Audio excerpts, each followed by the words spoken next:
Lexington monthly meeting, bi-monthly meetings. The Pledge of Allegiance will be led today by President-elect Hackett. I pledge allegiance to the flag of the United States of America and to the republic for which it stands, one nation, under God, indivisible, with liberty and justice for all. One verse of America by past President Murray. Okay, this is for credit to past President Dan for teaching me. Thank God. How trees is of thee, sweet land of liberty, of thee I sing. Land where my fathers died, land of the pilgrim's pride, from every mountain side, let freedom ring. Invocation by past President Dan Olson.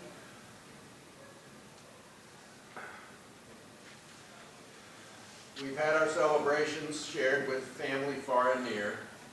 We've enjoyed our ham and turkey, welcomed in another year. As we start this new calendar, may we write upon each day faith and kindness, peace and promise, work toward the better way. Thankful for our good companions as we begin this year of service. Thankful for commitment that brings change to deep within us. Happy New Year. Happy New Year.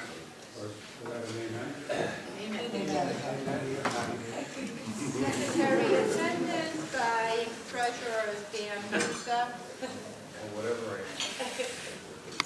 So today we have 15 Rotarians, 2 guests, 1 visiting Rotarian, for a total of 18. All right, now we can introduce our guests, and we are going to start with Past President Murray. Would you like to introduce the guests at your table? With pleasure, President Veronica, thank you. We have here today with us Craig Sandler. Craig is from Lexington, and works for the State House, press school.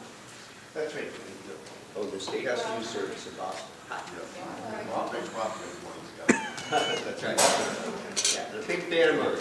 You're out. I should give that to myself. And we have this is us from Denmark, Roger.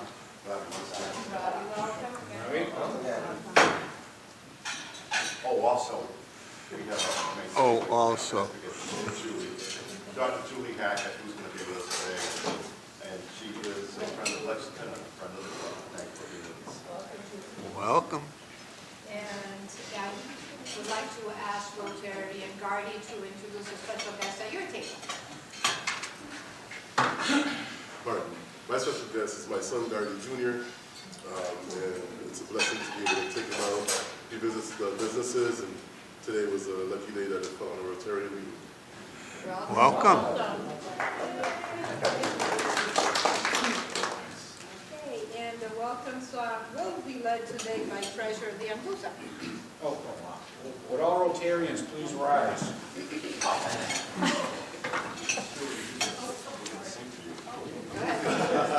Don't let it lag. We welcome you to Lexington to meet with us today. Our door is always open to our friends in Rotary. We're glad to have you with us, and we hope you'll come again to Rotary Lexington. We all say welcome, visiting Rotarians. Welcome all you non-Rotarians. Welcome to our club in Lexington. We hope you'll come again. Let's not read about that. State House quiet. President Veronica, I think Treasurer and past President Dan should pay a bar. I think it went very well.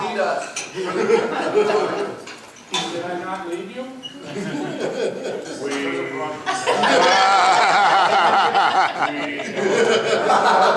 If you throw in the red flag, we can do an instant replay. Don't say it too many times. I'm going to just start singing out of fear. I'm sure some have nightmares. Very good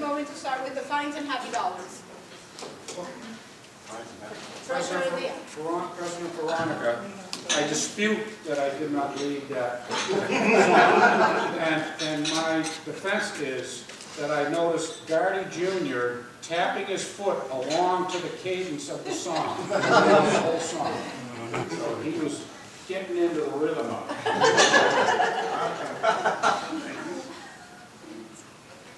Anybody else? I'm just giving you $10. I haven't been here in a little while, so being We've missed you. Who are you? We're happy you're here. We have. President Bosch? I got 20 happy dollars. Every year I enjoy watching the Tournament of Roses parade. I was a kid in grammar school back in the mid-60s going to that parade when I lived out there. It was nice to see the Rotary float with Jennifer Jones on it, which was the 43rd year the Rotary had a float in the Tournament of Roses parade. It started in 1980. Along with the other clubs that were in there, which was, I saw the Lions clubs, the Elks, the Kiwanis, and the Masons. Yeah. President Spencer? I got a couple happy dollars, not much left. I had a nice trip down to Florida to watch my son play lacrosse. We flew down on Christmas night. His six came down the next day, so a little bit of an anxious night, not knowing if I'd buy all new equipment for him while I was down in Florida, without a lot of lacrosse stores down there. So that was kind of anxious, but they went 3-1, and now I get to do another weekend in Philly for the finals, Memorial Day weekend. So Gardy? I have 9 happy dollars. If I had $1 million in cash, I would.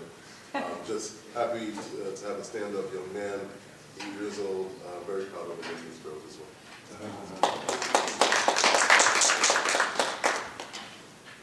I do. I have 10 happy dollars just because we've made it to 2024.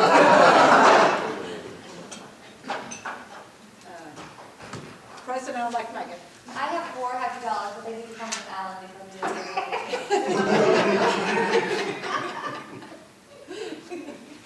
Vice President Murray?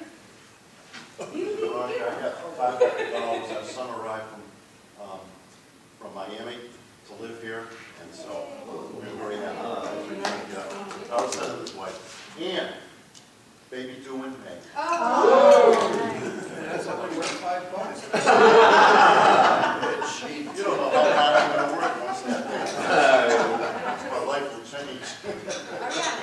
You can bill me for $20 happy. My son's gonna be 1 on Sunday. Boy. Okay. Past President Keating? President, from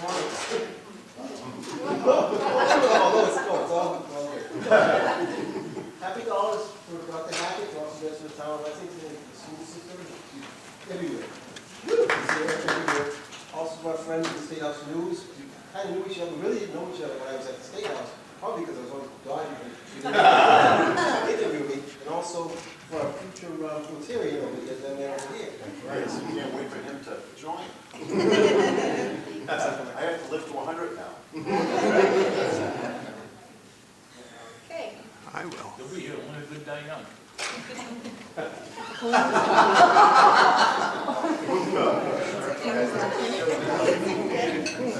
All right, now for the business part of the meeting, let's see. So, past President Spencer, if you want to give an update on comedy night, please? Sure. So comedy night right now is still on for Friday, May 5th. It'll be, we're looking at locations, but it's going to be May 5th right now. That's the date that's set. We'll give you more information when it gets a little closer. While I'm up, I'm going to talk about the End Hunger Now event. For those who've been with the club for a while, this is where we do the food. It's rice and some protein powder. My son was actually younger than you when he started doing it, so it's a great thing to bring kids, young kids, they can do it. I think my son was about 6 when he started. That's going to be on April 29th. It's going to be in conjunction with the Bedford Rotary and the Concord Rotary and their Interact Club. So we'll get our Interact Club from here. Bedford and Concord are bringing their Interact Club, so it should be a lot of fun. They're still confirming the location, but hopefully we'll probably do about 10,000 meals that day, maybe more. Oh, all right, so probably 30,000 meals, because each club will do 10. Spencer, what's the date? So it's April 29th. So we'll get the confirmation. It'll probably be, usually goes like 8 to noon, but it's a lot of fun to do. You can come in for an hour, you can do an hour and then leave. You don't have to be there for the whole time, but it should be a lot of fun. Thank you. So, quick update on the holiday gift cards. We did donate this year as well as we always do, and we wrote a check to the town of Lexington. So happy to say that we were able to get that done this year as well. We do have the joint meeting with the Lions coming up, and that takes place on January 24th, Tuesday night at 6:30. I hope to see a lot of participation from the Rotarians. It would be nice if we could, all join. I know it's a different day that we meet. We will be skipping the January 23rd meeting because we have the joint meeting with the Lions. So it would be at the Knights of Columbus. It would be greatly appreciated if you can all attend. Other than that, Patriots Day is coming up, and we're already starting to think about that. We are in the initial phases of planning an all club event, so stay tuned. I think Ariana is ahead of that committee. She doesn't know. Congratulations, Ariana. Nicely done. Am I forgetting something? Oh, the Super Bowl square. Super Bowl square, right? So we're gonna do the Super Bowl squares again this year. We've done it the past 3 years or so. And I'll be sending a link out this year.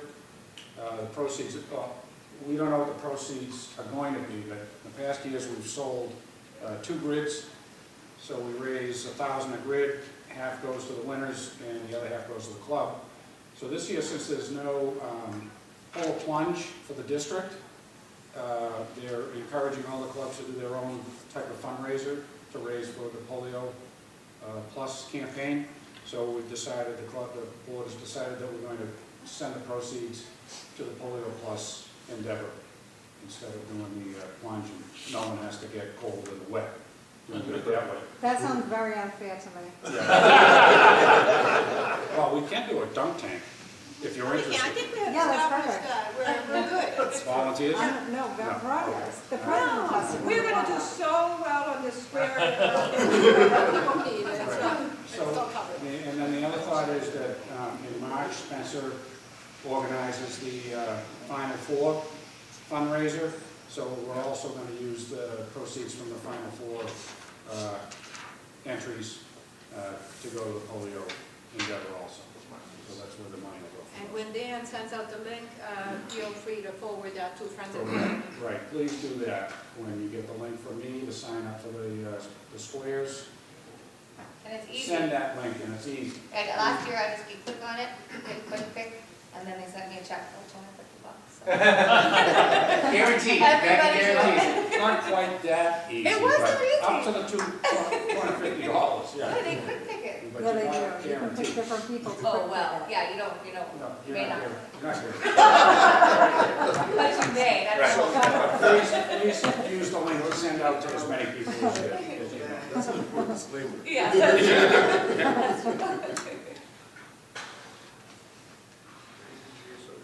Oh, well, it doesn't look like that. Okay, so we're going to go with the 50/50, which is the No, the graphic. No, not the 50, the raffle. raffle. Which one is it? The blue or the Blue ticket. The blue ticket. And the items were donated by Arlex Oil, Rotary Club of Lexington, Eagle Bang, Eagle Bank, and, Brain Injury Association of Massachusetts. all right. Blue tickets, Yes, she is. No, I. last 3 numbers, 028. There you go. Please choose.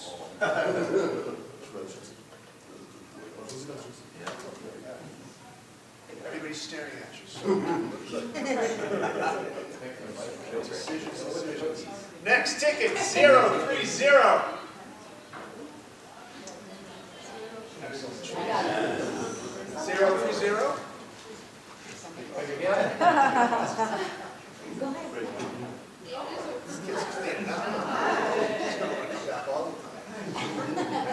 Next ticket, 040. 040. Oh, it's me. Next ticket, 992.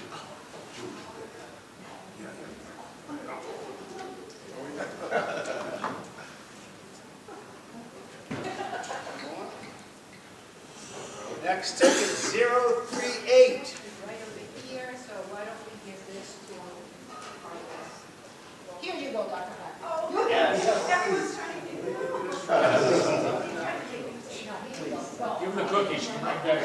Sorry, Greg. Next ticket, 032. That's mine. Pick another one. Okay. Just bring the cookies and put them out. 033. Is that you? That's me. Grab the cookies for yourself. Whoa, nice deal. Oh, I think they're actually chocolate. chocolate's whatever they are. I don't know if insulin will eat it, so. Nicely done. And that concludes our round. Yeah, he's going to every meeting. Yeah. Yeah. Pass us out.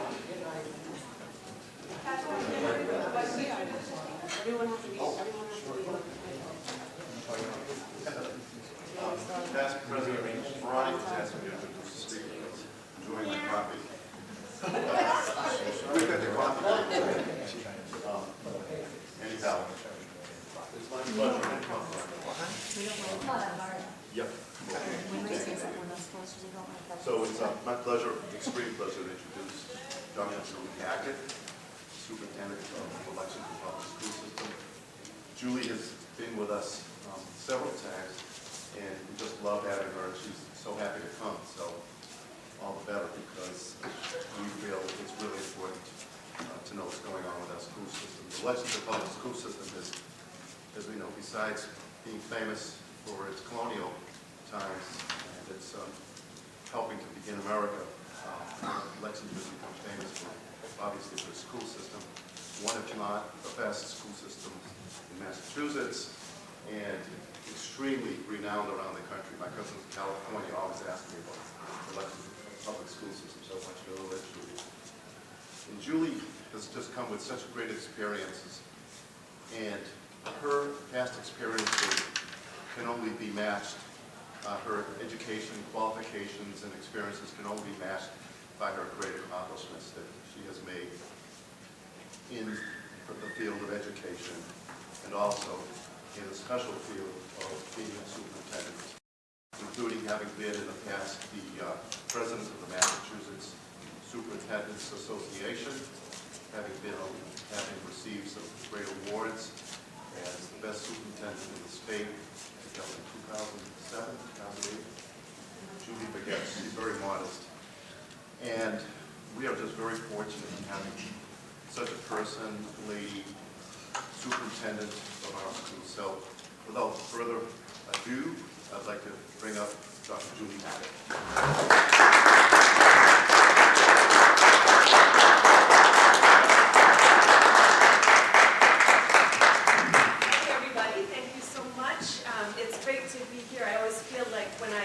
Meet with you, I'm among friends, family, it feels very welcoming and just nice, so thank you for having me again. It's also really great to have you in person. We've been on a flat screen, I think, for the last 3 meetings or so. So this is wonderful. Yeah, 3 years. And food and camaraderie, we've experienced in the past few years sort of the effects when you don't have this interpersonal interaction and how our kids are challenged by that as well in school. So it matters a lot. And I'm really happy to be here. And where does this future Rotarian go to school? Homeschool, okay.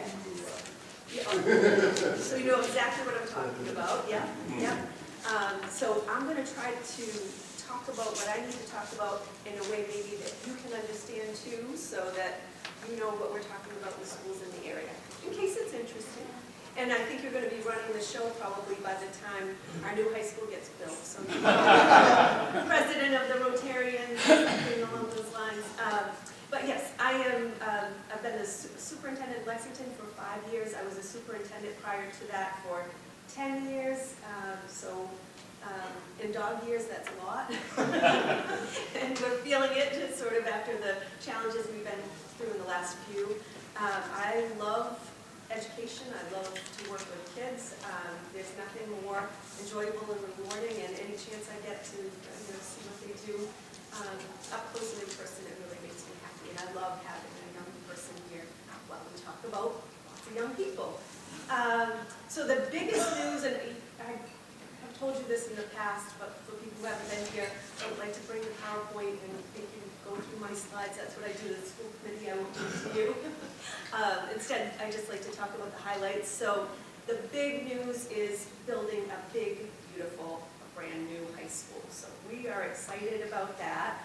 I think I've talked to you in the past when we were going through the process. We hadn't been approved yet. And by approval, we have a body in Massachusetts, or an organization known as the Massachusetts School Building Authority. They decide who gets grant funding for their new school projects, and it's based on need. And in a community like Lexington, the need has to be pretty significant in order to get on that list. So when I first came in 2018, first order of business was to put in a statement of interest, it's called, more or less the grant application, about a 60-page document where we say, this is why we think we could use your support in building a new Lexington High School. And we submitted again, and again, and again. And then the third year, actually, we were recipients of the great news that we were invited into eligibility. So that was last March. And that was a great moment because that meant we got to have the opportunity to demonstrate need and to demonstrate responsibility, which we've done for the past year.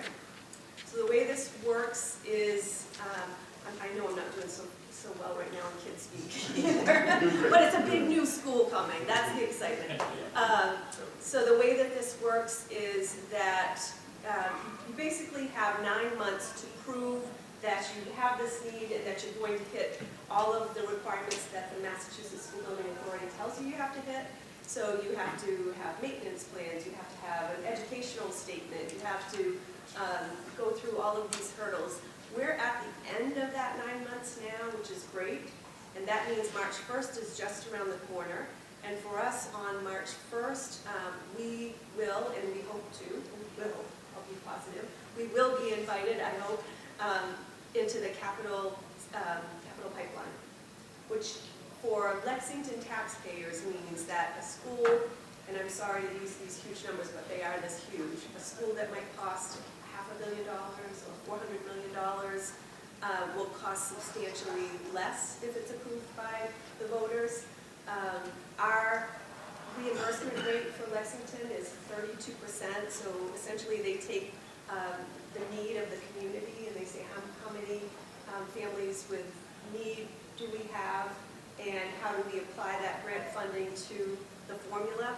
So for example, in my last district, this is my 10th building project, by the way, so I've done a few of these. And I'm starting to feel it. No, I'm just but in my last district, which had a larger high school than Lexington High School, our reimbursement rate was 76%. So that tells you a little bit of something about the demographics. We had some, high socioeconomic families, and then we had a lot of families with need. And they adjust for that, which I think is wonderful because that's a fair and equitable system. When people need more, they get it. When they don't need quite as much, they don't get quite as much. So in our case, in Lexington, the reimbursement rate is 32%, which is really not the number you need to pay attention to. What is the effective reimbursement rate is the number we pay attention to. By the time you figure in how they shortchange us on square footage and all of those kinds of things, it is the equivalent of about 25%. So for every dollar spent, that means taxpayers get a quarter back. So then apply that to a $400 million project, and that number becomes very big if you do the math. So we're looking at a substantial infusion of funds should the project move forward. And it sounds like all the work has happened. The work would be just beginning if we get that nod in March 1st, which I expect that we will. In that case, we start working with the community on what is this building going to look like. We have already done some preliminary siting of the space. So for example, we worked with the community knowing that it was going to be sort of controversial where do you put a new high school that's so large. We have we have an informal agreement, let's say, that on the existing ball fields, the new high school would be built, and that means that we wouldn't have to find a place to put kids in the meantime. They stay in the old high school while it's being built, and their education is not disrupted. In my last community, when we did a high school, middle school addition renovation project, at the end, I maybe shared this story with you before, but at the end of the process, which included kids being squashed into one wing of the high school while they did construction on another wing, and then we shipped them out, and we had 2,800 kids in the high school. We have about, our peak is 2,400 here in Lexington. Anyway, at the end of that project, at graduation, under the kids' seats at graduation was a hard hat. As a symbol of what they had gone through, which was like this enormous amount of disruption to learning. So I will be elated if we can avoid that moving forward, and I think that we can, and we're working with the recreation department or the recreation group to make sure that we're trying to come up with different plans and arrangements for how to not disrupt their playing fields. They have a lot of hours and demands in the rec world, and then if we are building on that site, then what happens to not only what happens in the recreation world, but our kids' athletics, things of that nature. So then there is a snowball effect, or probably not even a snowball, but a trickle effect, at least in terms of our own central office building. So that in the old days was supposed to be where the recreation committee got to build new fields. Now it's my office, which we've been told is an F building. I think it's lovely. I don't think it's an F building. They need it like a grading system, like it's has a sweet little bookcase. I'm content there. But anyway, what it could mean for us is that we also have to go through some phasing and deconstruction of that building, building new fields. But that depends on a whole bunch of things and a lot of input from the community. So one just tiny sliver of the considerations that we have to make while we get this project underway, but really should be a joyful, a fantastic moment for the community and opportunity. So I'm ready to, because there's so much sort of negative, and if you read the papers in the educational world, they're interesting times these days. Especially in public education, there's a lot of negativity out there, but when we get a chance to celebrate something like this as a community, we definitely should. We're very, very fortunate. So that's my spiel. I don't have to keep talking forever, but if you would like me to, I'm happy to answer questions.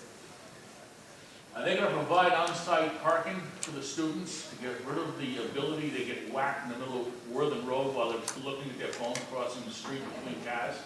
Yes, and that's a really good question, and that's not too much of an exaggeration, is it? No. Yeah. So it's just congested, and we have, it's silly, but we have like 25 parking passes or something like that they give. We need to take a look at that. As part of any new project, the engineering team from the Massachusetts School Building Authority, this is what's really good. Whether you're put for it or not in the community, they tell you you've got to figure these things out. And so the answer is yes. They'll have to figure out the parking piece. And then there are trade-offs, and that's always hard for people. People worry about the tree-lined streets and things of that nature. But yes, we hope to keep all kids safe, and we're also working on those pieces internally as well in the meantime, because a new project is like 5 years out.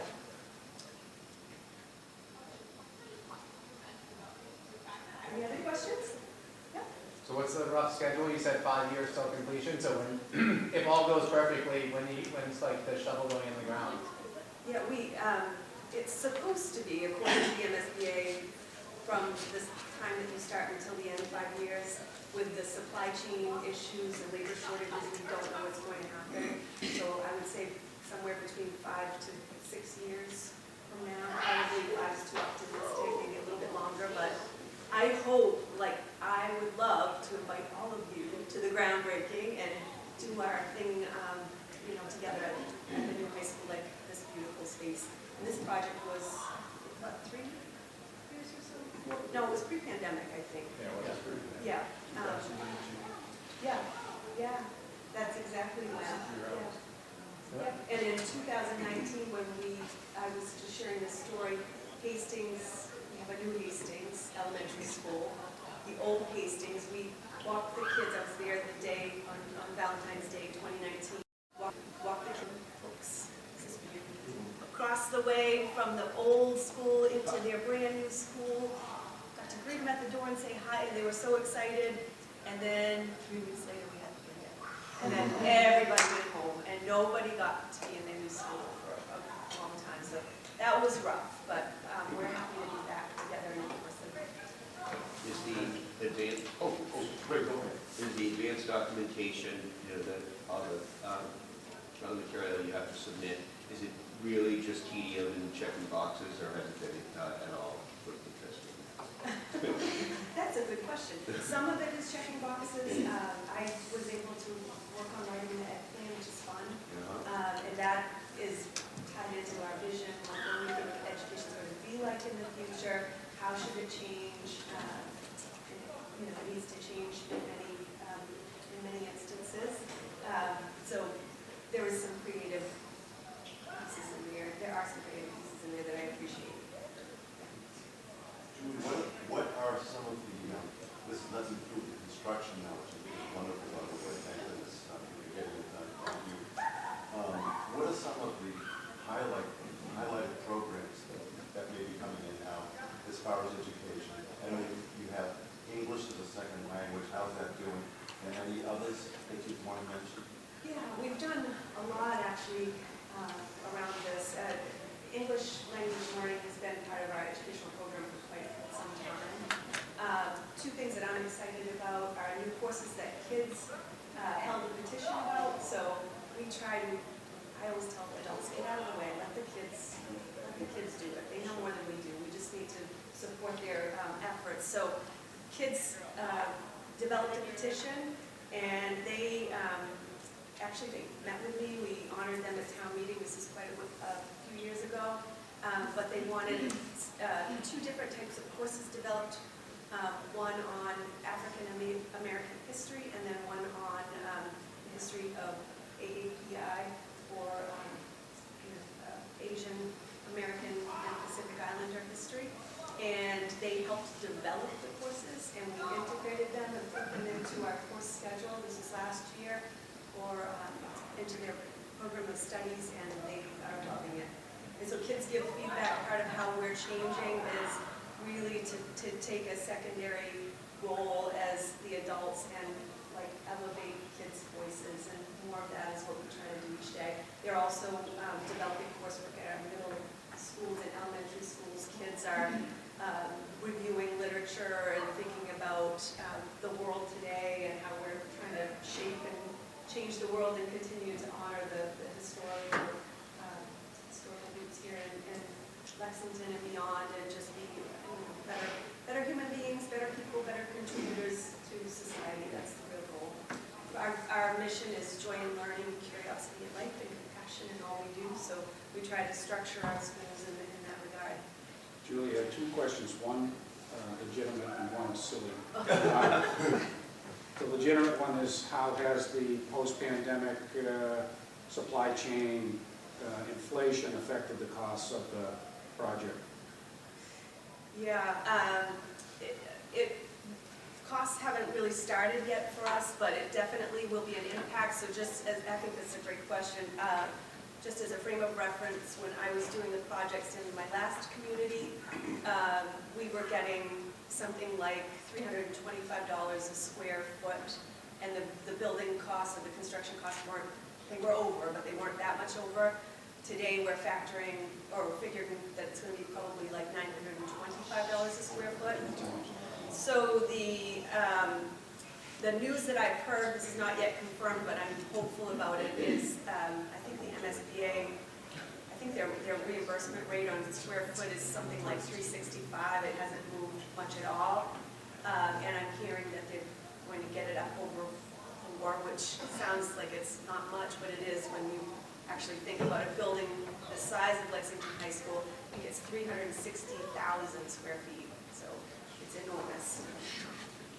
And your silly one? My second question is, have you developed any courses on how to put your phone down?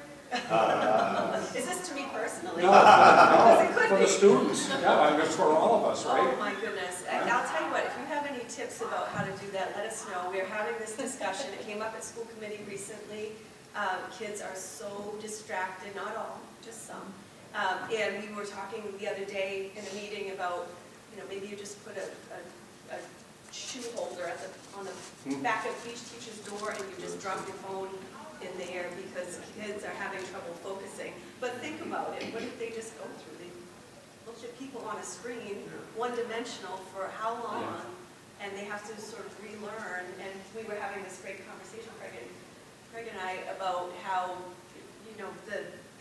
it's been a delay, and where if a kid is a senior, they're really, backtrack 3 years, and we've got to build those skills up, so definitely a challenge. To be honest, I've heard that there are some schools that have little cubbies that you just put it in one of the slots when you walk through the door and they can't have it. I think that, personally, I like that. I think with our Google Chromebook accessibility now, that makes more sense. The problem before was that teachers would use them as instructional tools.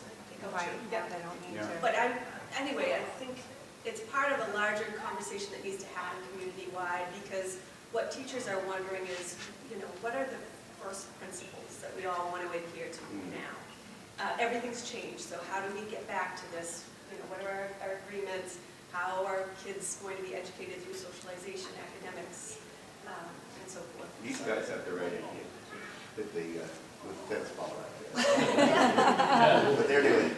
Okay. Yes, that's exactly right. And that's no joke, because I think more movement, more body breaks, and kids, we have to adapt and respond to the changes that we're seeing in the world, for sure.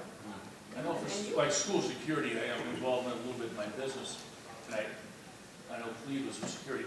Are students now wearing IDs so you know they belong in the building? That we don't ID them, they do here, I think. I'm not sure entirely. We ID staff. I know that, because I was on fire department, we do inspection on staff, I had IDs, but I know a lot of schools are moving to the high school students having to wear IDs. So you know they belong in the building. I don't think that that's a problem that we have, because we have smaller class sizes, people know the kids. In some places, I would say that would be a really good idea.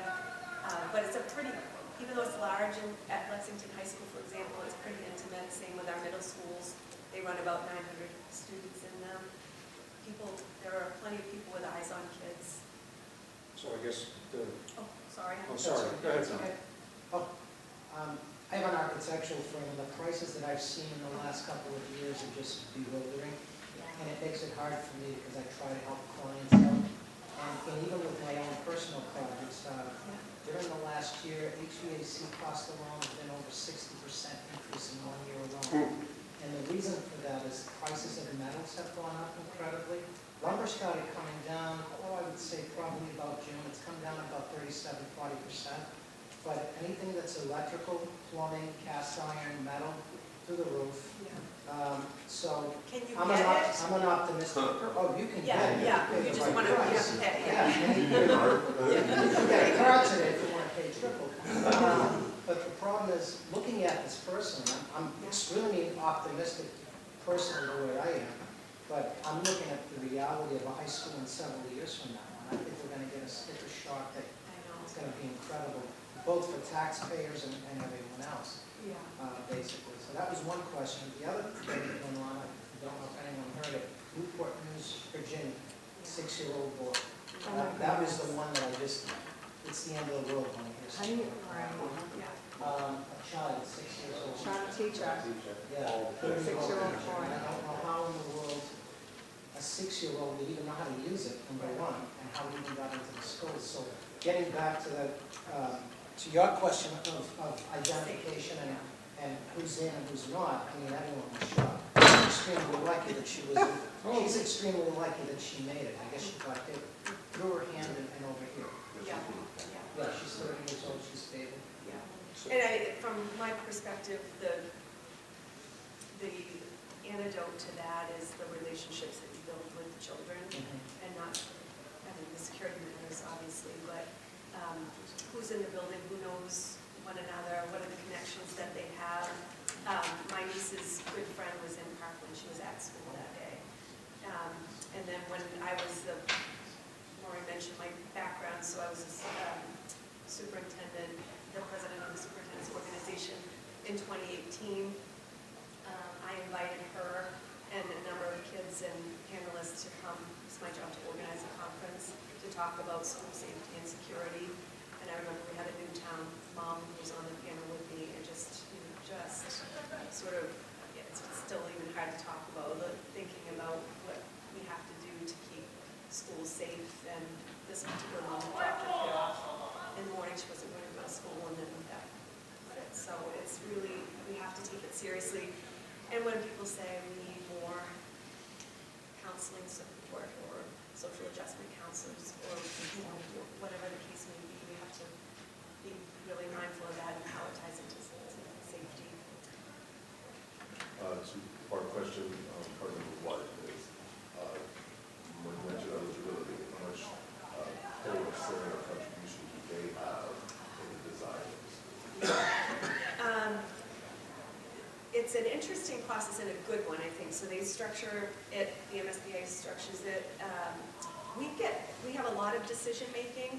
When we hire the architect to do a school project. I actually done, yeah, I have done. Yeah, so have you been to the MSBA to do a pitch? Okay, so you probably would know more than I do about this. When I've done it in the past, they come in, they make a pitch. The way that it works is I'll be there, the facilities person will be there. In my last district, it was a city, so it was the mayor. Here it's probably the town manager. There'll be 3 votes, that means. Did I hold up 3? And we're at a big table with maybe 6 other MSBA board members, or people who hold specialty roles, and the architects will say, this is why we think we'd be the perfect people to do your school project. And then we have rubrics to fill out, and then we all sort of weigh in on who we think might be the best for this particular project. So if this is a particular kind of community, what are we looking for? How would we integrate it into the rest of the community? Tends to be more traditional, those kinds of factors. And then we go around the table and say what we think. And then at the end of that process, in the last project, for example, they turned to me and said, this is your school. What are you thinking? What do you want? And then I felt like, even though I was one of maybe 9 voices or 10 voices, that they gave a lot of leeway to me. Yeah. Which, my job is not me, it's us. So my job is to represent what the community wants. But I think it's a really good, fair process. Then from there, we work directly with the architects, owner's project manager, to get the kind of school building that the community would support and make tough choices in finances and things like that. Lots of community meetings, lots of input. We have a school building committee, which is a formal body that will manage those parts of the process, but we also want to have as much involvement as possible. The second part of the question is, how do you balance today's technology, today's needs with the future? Yeah, that's the fun part. What's it going to look like?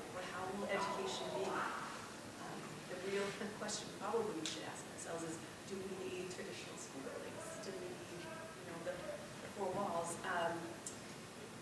We need safe designs. Our high school is a school that has the California designer campus, so it's really odd for New England. But the visioning process is something that's done in the community. We've done a lot of work on it already through the strategic planning process. So the student agency piece I was talking about earlier, we're working on those elements.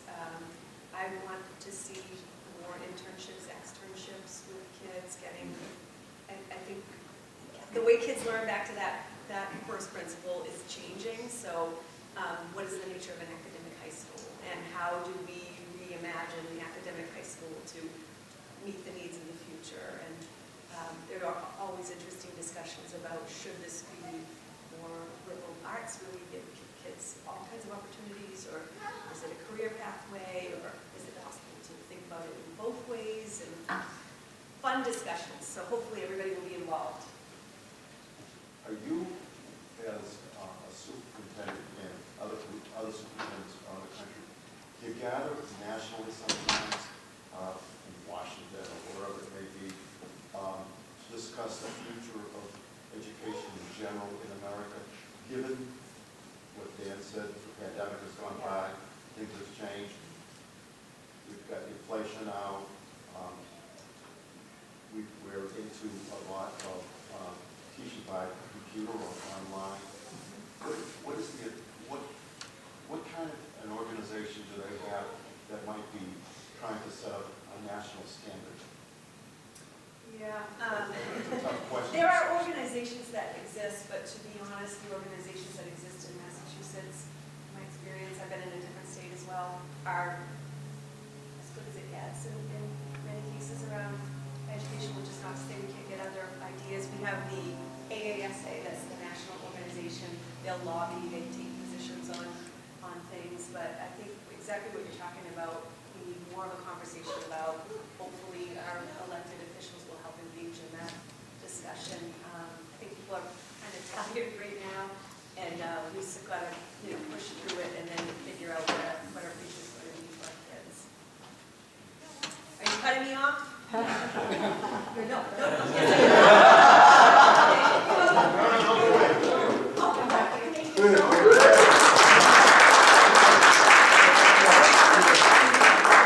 I thought I was really getting some hook. I'm gonna turn this over. I got my phone. Good. So in appreciation of your presentation to the Rotary Club of Lexington, a donation will be made to the Rotary International End Polio Now campaign to vaccinate 40 children against the polio virus as part of Rotary's global effort to eradicate polio in Europe. Thank you so much.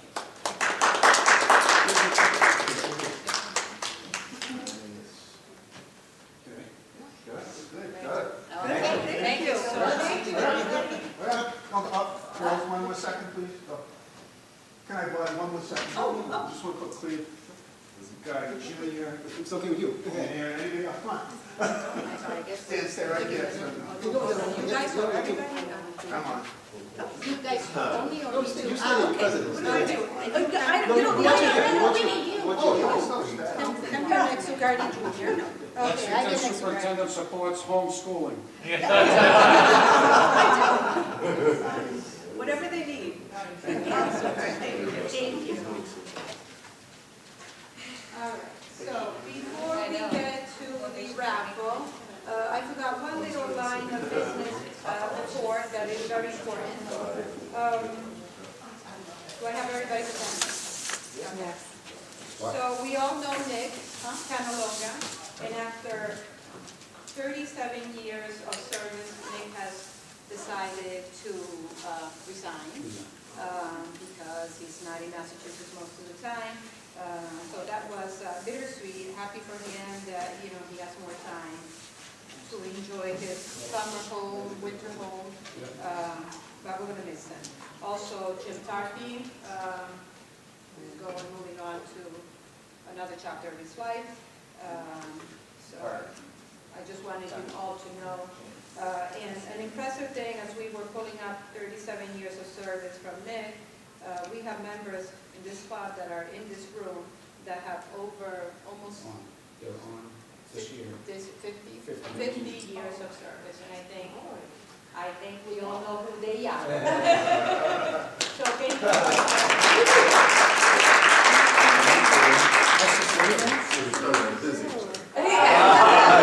That's right. So, Sergeant at Arms, how about that raffle ticket? Coming right up. All right. Just wanted to aim at you again. Okay. All right, 50-50 raffle. Blue tickets. No, it's tickets. I got it right there, so. No, pink tickets, pink tickets. No, yeah. Except for the choose tickets. Who, me? No, you know. Pick mine, pick it, I dare ya. Numbers.